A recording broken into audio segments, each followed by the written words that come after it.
नमस्कार। सबसे बड़ा सवाल देख रहे हैं आप, मैं हूं निशित दुबे। मिडिल ईस्ट जंग और विकराल रूप लेता जा रहा है, इस पर पूरी दुनिया की नजरें बनी हुई है। और इस बीच ट्रंप ने 21 मार्च को ईरान को स्ट्रेट ऑफ हॉर्मुज को पूरी तरह खोलने के लिए 48 घंटे का अल्टीमेटम दिया था और अब टाइमलाइन खत्म हो चुका है। ईरान ने हॉर्मुज नहीं खोला। ईरान कह रहा है कि धमकियों से हम नहीं डरेंगे। अगर अमेरिका ने हमला किया तो गल्फ के डिसैलिनेशन प्लांट्स, पावर स्टेशन और यूएस इजराइल इंफ्रा पर इरिवर्सिबल डिस्ट्रक्शन होगा। इस पर ट्रंप ने कहा कि पीस थ्रू स्ट्रेंथ, यानी शक्ति से ही शांति आती है और बड़ा स्ट्राइक की तैयारी चल रही है। वहीं प्रधानमंत्री मोदी ने भी हॉर्मुज पर रुकावट को एक्सेप्ट नहीं किया। सबसे बड़ा सवाल है कि ईरान झुकने को तैयार नहीं, अमेरिका तोड़ने को तैयार बैठा है। तो क्या समझा जाए, ये युद्ध बड़ी तबाही की तरफ बढ़ रहा है? इस पर चर्चा के लिए स्टूडियो मौजूद हैं कैपिटल टीवी की editor in chief doctor Manish Kumar. बहुत बहुत स्वागत है सर आपका। धन्यवाद। ईरान झुक नहीं रहा है, अमेरिका कह रहा है कि और युद्ध होगा और तबाही होगा, किस दिशा में? आज 5 बजे सवेरे वो टाइमलाइन खत्म हो गया। इसका मतलब चीजें जिस तरीके से होनी चाहिए थी कि कोई रास्ता निकलता, वो अब नहीं निकल रहा। कल शाम से ही और भी कई सारे बयान आए और ये तय हो गया है कि अब ये लड़ाई एक दूसरे फेज में जाएगी। अब कहानी ये है कि जब तक हम लोग रिकॉर्ड कर रहे हैं तब तक तो कोई हमले हुए नहीं है, लेकिन 5 बजे का जो डेडलाइन था अब वो खत्म हुआ है। तो अब अमेरिका की तरफ से क्या होगा? क्या जो खार्ग आइलैंड है उसके ऊपर कब्जा किया जाएगा? जो डिसैलिनेशन प्लांट्स हैं उसको टारगेट किया जाएगा? जैसा कि डोनाल्ड ट्रंप ने कहा कि जो सबसे बड़ा जो पावर स्टेशन है उसको टारगेट किया जाएगा। देखिए, कुल मिलाकर के इस तरीके के 250 टारगेट्स हैं। अगर आप पूरे ईरान की बिजली खत्म करना चाह रहे हैं, पानी खत्म करना चाह रहे हैं, तो 250 टारगेट है। तो क्या 250 टारगेट का निशाना बनाया जाएगा और इसे टारगेट किया जाता है और उसे ध्वस्त किया जाता है, तो ईरान के अंदर तो खलबली मचनी ही मचनी है। ये डोनाल्ड ट्रंप का आखिरी रास्ता था। कारण डोनाल्ड ट्रंप ने जो ये कहा कि भाई शक्ति से ही शांति आएगी, वो एक इंडिकेशन है कि अब ऑल आउट। अभी तक क्या था अमेरिका की तरफ से? तो न्यूक्लियर इंस्टॉलेशंस हैं, जो आर्मी के जो दफ्तर हैं, जहां खुफिया एजेंसीज काम करती हैं, इस तरह के जो आर्मी, सुरक्षा एजेंसी और सरकार से जुड़े हुए लोग और वो स्थान, वो टारगेट किया जा रहा था। अब जैसा कि डोनाल्ड ट्रंप ने कहा कि भाई ये तो खत्म होना चाहिए। और दिक्कत क्या है कि अब ये जो क्राइसिस ग्लोबल लेवल पे हुआ, कल प्रधानमंत्री ने भी कहा कि भारत भी यही चाहता है। पार्लियामेंट से आवाज गई है कि जो स्ट्रेट ऑफ हॉर्मुज के ऊपर ईरान ने जो पहरेदारी लगा दी है, इसको फ्री करना पड़ेगा। सर, सवाल इस बीच ये उठता है कि भारत की तो जहाजें आ रही है, तो फिर देखिए, भारत की जहाजें आ रही है, लेकिन जो गलत है उसको तो गलत बताना पड़ेगा। आप पूरी दुनिया, G20 हो, G7 हो, पूरा यूरोप हो, India is a global power. हम अगर इसके ऊपर कोई स्टैंड नहीं लेंगे कि भाई हमारा सामान आ रहा है, बाकी दुनिया भाड़ में जाए, तो ये एक रिस्पॉन्सिबल देश का स्टैंड नहीं हो सकता। ये क्राइसिस है ग्लोबल स्तर की, और इसलिए जो नाटो, जो यूरोपियन कंट्री ये कह रहे थे कि हमारे लिए ये युद्ध नहीं है, लेकिन आप देखिए कि पिछले 7-8 दिनों में जो ऑयल की कीमतें, जिस तरह से स्टॉक एक्सचेंज डाउन हो रहा है, क्योंकि सारी चीजें एनर्जी से ही जुड़ी हुई हैं जी। डीजल पे अब अमेरिका, अब यूरोप को कहना पड़ रहा है कि भाई हमको तो अब रूस से खरीदना पड़ेगा। रूस से खरीदने का मतलब है यूक्रेन जो है वो कहां जाएगा? फिर तो रूस की जीत हो गई। क्या आप ऐसे कुचक्र में फंस गए कि आप रूस के ऊपर तमाम तरह की पाबंदी आप लगा करके बैठे हुए थे, लेकिन ईरान का झगड़ा शुरू हुआ तो आपके पास कोई दूसरा चारा, क्योंकि पूरी दुनिया की इकॉनमी जो है वो इस प्रॉब्लम की वजह से गिर रही है, उसके ऊपर इम्पैक्ट हो रहा है, बड़ा नेगेटिव इम्पैक्ट हो रहा है।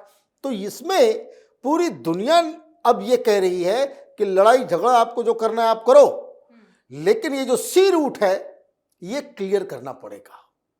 अब आपने और प्रोवोकेशन कर दिया।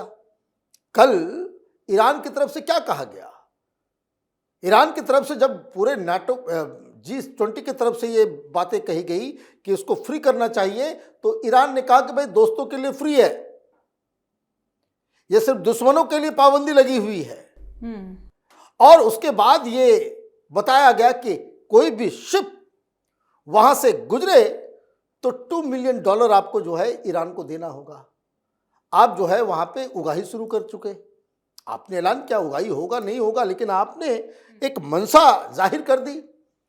तो कहने का मतलब ये है कि ईरान इस चीज को समझ रहा है कि ये युद्ध तभी खत्म होगा जब ये क्राइसिस इतना ज्यादा हो जाए कि दुनिया अमेरिका के ऊपर दबाव डाले कि भाई अब आप इस युद्ध को खत्म करो, ताकि ये दुनिया की जो इकॉनमी जो है वो जिसके ऊपर नेगेटिव इम्पैक्ट पड़ रहा है, जो ऑयल का जो पूरा बिजनेस है, कोई बता रहा है कि भाई 4000 के आसपास शिप्स वहाँ पर्शियन गल्फ में जो है पड़ा हुआ है, वो जाने का रास्ता नहीं मिल रहा है। तो कहने का मतलब ये है कि आपकी ये एक स्ट्रेटजी थी, जो ईरान की स्ट्रेटजी फेल हो गई, क्योंकि लोग अमेरिका और इजराइल के ऊपर दबाव देने के बजाय अब ये कह रहे हैं कि ईरान की ही गलती है। यहां मामला फंस गया, और जब पूरी दुनिया ईरान के खिलाफ खड़ी हो गई और उस रूट के ऊपर बिल्कुल उसको फ्री करने की बात दुनिया ने कहा, तो प्रधानमंत्री को भी ये सामने आकर के भारत भी यही चाहता है कि उसको फ्री किया जाए, क्योंकि हम कतर से, हम बहरीन से, हम यूएई से, इराक से, सऊदी अरब से हम बहुत सारी चीज़ों को हम इंपोर्ट करते हैं। तो ये एक मसला ईरान के खिलाफ चला गया। अब पूरी दुनिया सामने आ गई, तो मालूम चल रहा है कि अब शिप्स जो हैं वो पर्शियन गल्फ के अंदर जो है वो आ रही हैं। अब जो टारगेट समझ में आ रहा है कि आप न सिर्फ उनके वाटर प्लांट्स और ऑयल प्लांट्स को, इन पावर हाउसेस को आप टारगेट करने जा रहे हो, बल्कि अब ये बताया जा रहा है कि अमेरिका का पूरा गोल खार्ग आइलैंड के ऊपर कब्जा करना है जी।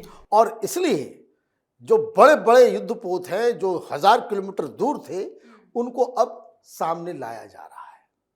अब इसका मतलब ये है कि ये जो 48 घंटे का जो डोनाल्ड ट्रंप ने एक अल्टीमेटम दिया था, वो टाइम अब पूरा हो गया, निगोशिएशंस के रास्ते बंद हो गए और अब अमेरिका को एक्शन दिखाना है।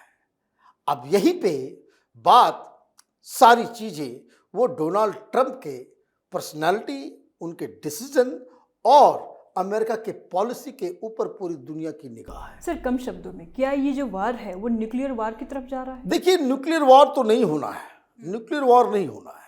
न्यूक्लियर वॉर, बहुत सारे लोग मैं मीडिया में देख रहा हूँ, न्यूक्लियर वॉर तो वर्ल्ड वॉर, ये सारी चीज़ें ये बहुत बड़े चीज़ें होती है, ये छोटी मोटी बात नहीं है कि आप देखिए कि आप किसी के न्यूक्लियर प्लांट्स के ऊपर आप अटैक भी कर देते हो, it is a very serious matter.